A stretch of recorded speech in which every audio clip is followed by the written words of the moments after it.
Everyone, good evening to my professor and the Dean of the College of Law, Attorney John Titus Vistal of Holy Name University.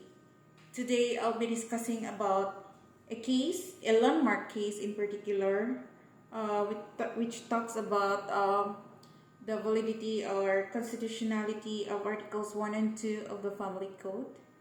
So this is about GR number 217910, which is Falsis versus Civil Registrar, dated September 3, 2019. So this is a very fresh case, which also relates to the LGBTQI plus community.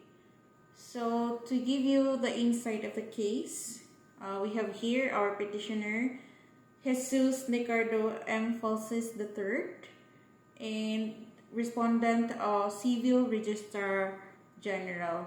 So we also have here LGBTS Christian Church Incorporated, Reverend Crescencio C.J. Agbayani Jr., Marlon Felipe, and Maria Arlene Sugar Ibanez as our petitioners in intervention. Attorney Fernando P. Pirito, Attorney Ronald T. Reyes, Attorney Jeremy Gatdula, Attorney Cristina Montes, and Attorney Rufino Policarpio III, intervenors, oppositors. So, talking about this particular case, we say that cultural hegemony often invites people to conform to its impositions on their identities. And yet there are some who, despite these pressures, courageously choose to be authentic to themselves. This case is about the assurance of genuine individual autonomy within our constitutional legal order. It is about the virtue of tolerance and the humane goal of non-discrimination.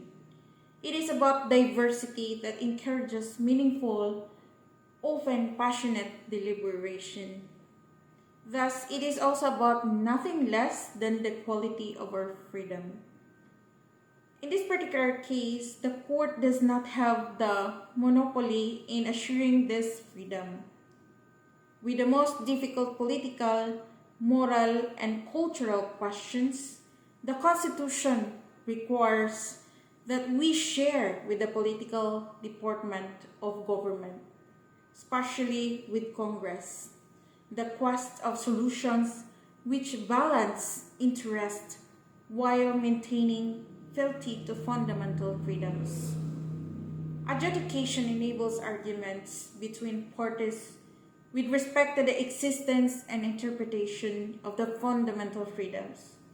On the other hand, legislation ideally allows public democratic deliberation on the various ways to assure that these fundamental rights are being protected. The process of legislation exposes the experiences of those who have been oppressed, ensuring that they are understood by those who stand with the majority.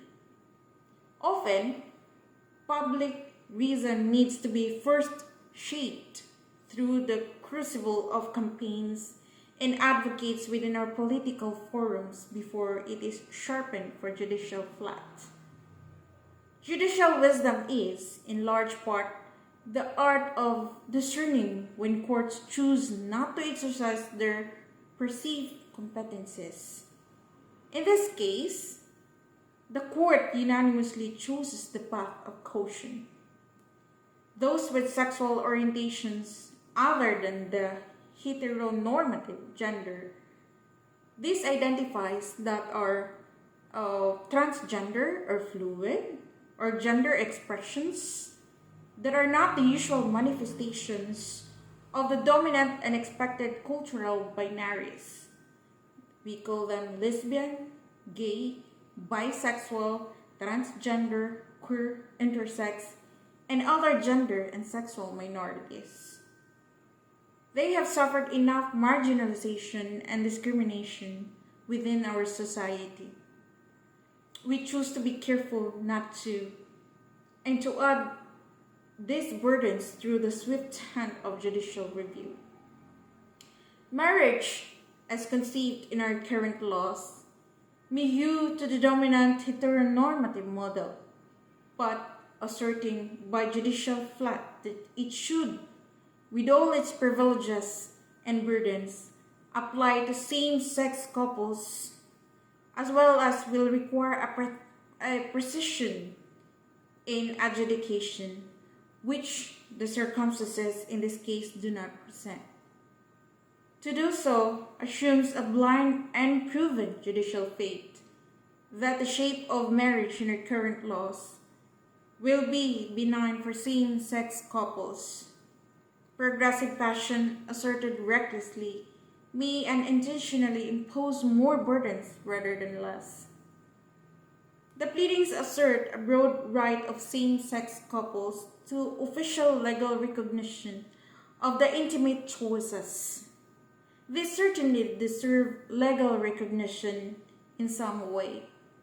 However, whether such recognition should come by way of the exact same bundle of rights granted to heterosexual couples in our present laws is a proposition that should invite more public discussion in the halls of Congress. Given the factual context of this case, the court declines, for now, the grant of the broad relief prayed for in this particular petition. Furthermore, the exercise of this court's power of judicial review is among the most elementary matters imparted to aspiring lawyers like us. One who brandishes himself a lawyer is rightly presumed to be well acquainted with the bare rudiments of court procedure and decorum. To forget these rules and practices, or worse, to purport to know them but really only to exploit them by way of propaganda, and then to jump headlong into the taxing endeavor of constitutional litigation is a contemptuous betrayal of the high standards of the legal profession. Lawyers, especially those engaged in public interest litigation, should always be mindful that their acts and omissions before the courts do not only affect themselves by trusting themselves into the limelight to take up the cudgels on behalf of the minority class.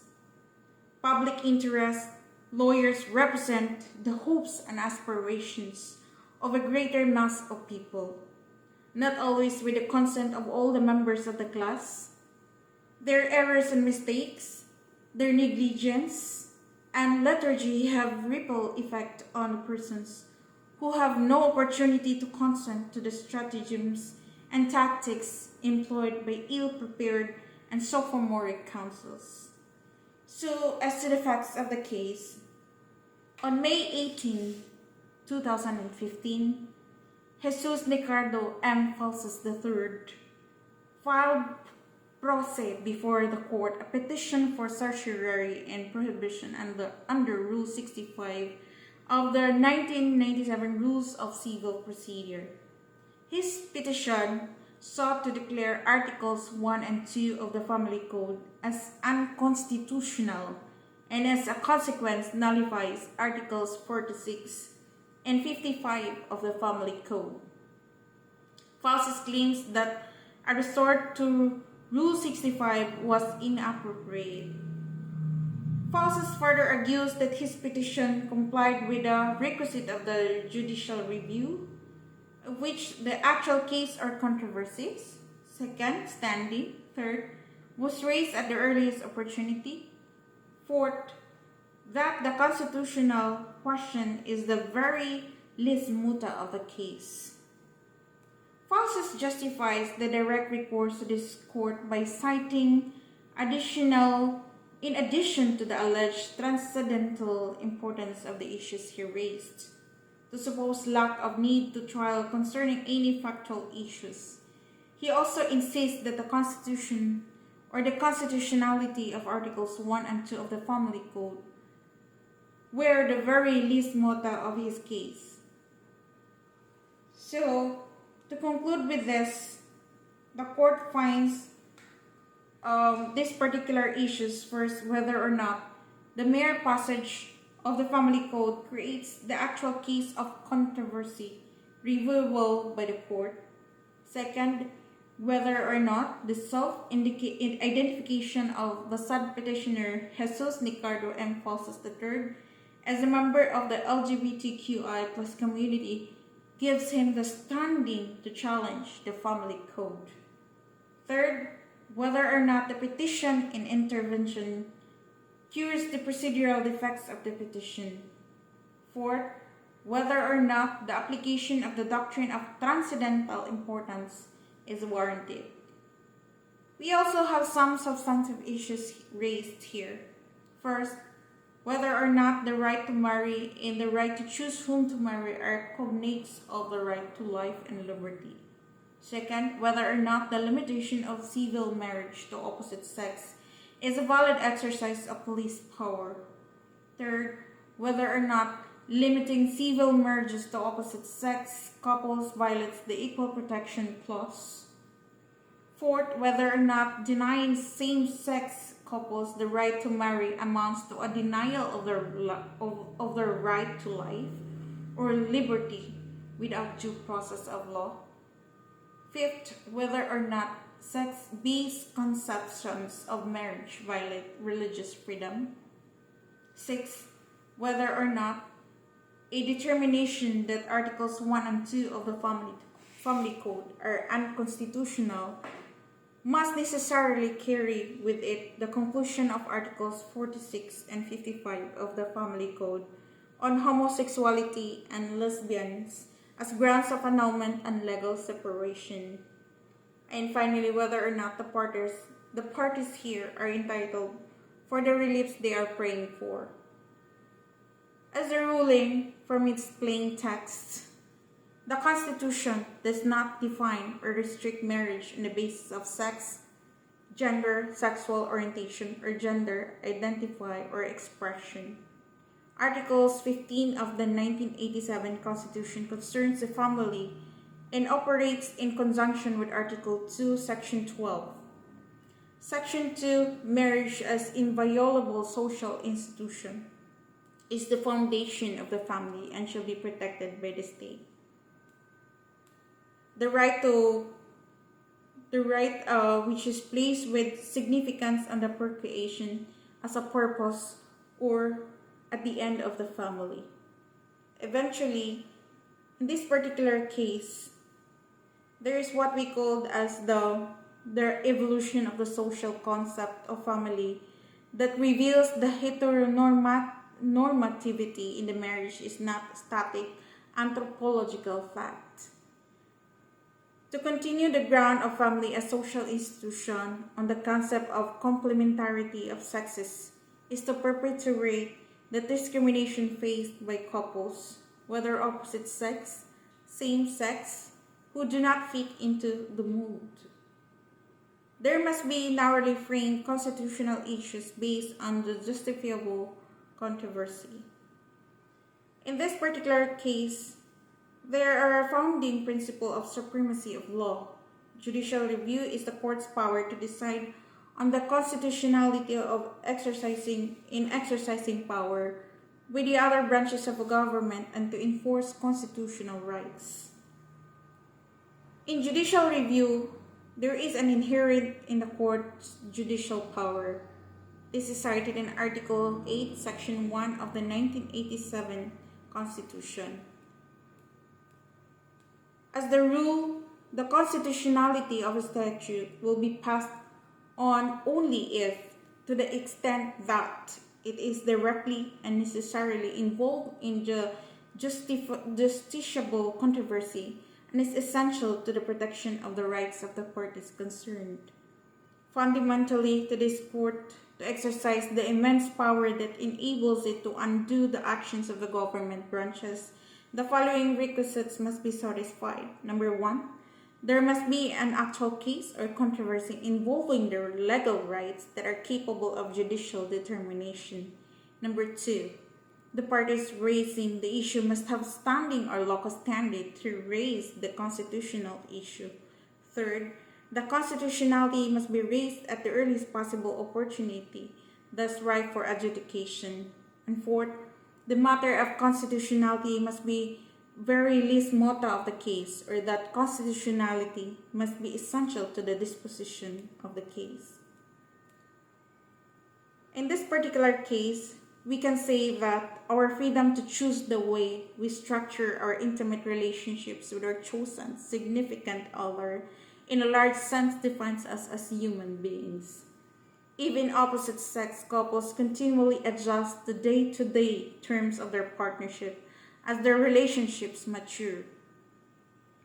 It is this court that sympathizes with the petitioner with his obvious longing to find a partner, and that we understand that the desire of same-sex couples to seek not moral judgment based on the discrimination from any of our laws, but rather a balanced recognition of their true, authentic, and responsive choices.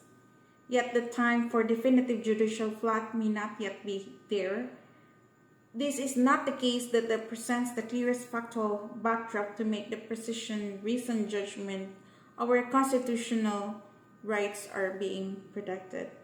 Perhaps even before the actual case arrives, our democratic elected representatives in Congress will have seen the wisdom of acting with dispatch to address the suffering of many of those who choose to love distinctly, uniquely, but no less genuinely and passionately.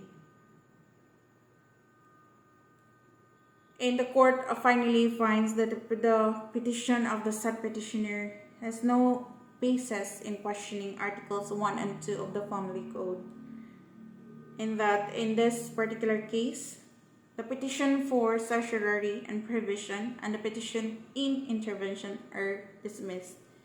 And that the court finds petitioner attorney Jesus Nicardo falls as the third, his co-counsel's attorney Darwin Angeles, attorney Keisha Trina, attorney Christopher Maranan, as well as intervenor oppositor attorney Fernando Perito, are found guilty of indirect contempt of court. And that attorney Falses is sentenced to pay a fine of 5,000 pesos within 30 days. And then, so with the other counsels, they are being reprimanded and admonished to be more circumspect of their duties as counsel. They are sternly warned that any further contemptuous acts shall be dealt with more severely. Thank you very much and have a nice day, everyone.